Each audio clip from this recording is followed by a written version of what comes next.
இலங்கை அணிக்கு எதிரான ஆசிய கோப்பை சூப்பர் 4 சுற்று போட்டியில் பாகிஸ்தான் அணி வெற்றி பெற்றது. அபுதாபியில் நேற்று நடைபெற்ற போட்டியில் டாஸ் வென்ற பாகிஸ்தான் அணி பந்து வீச்சை தேர்வு செய்தது.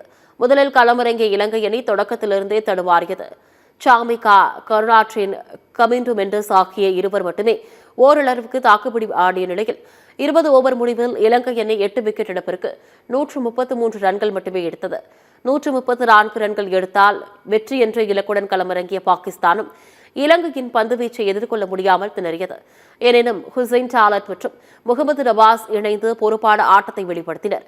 அதனால் பாகிஸ்தான் அணி 18 ஓவரில் இலக்கை எட்டி 5 விக்கெட் வித்தியாசத்தில் வெற்றி பெற்றது.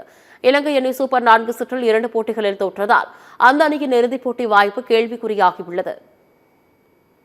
இந்நிலையில் ஆசிய கோப்பை சூப்பர் 4 சுற்றில் இன்று நடைபெறும் போட்டியில் இந்தியா வங்கதேச அணிகள் பல பரீட்சை நடத்தவுள்ளன. இந்த போட்டி இன்று இரவு 8 மணிக்கு துபாயில் தொடங்கவுள்ளது. சூப்பர் 4 சுற்றில் தங்களது முதல் போட்டியில் வெற்றி பெற இரு அணிகளும் இன்று 2வது வெற்றியை பதிவு செய்ய முனைப்பில் உள்ளன. அதனால் இந்த போட்டி ரசிகர்கள் மத்தியில் பெரும் எதிர்பார்ப்பை ஏற்படுத்தியுள்ளது.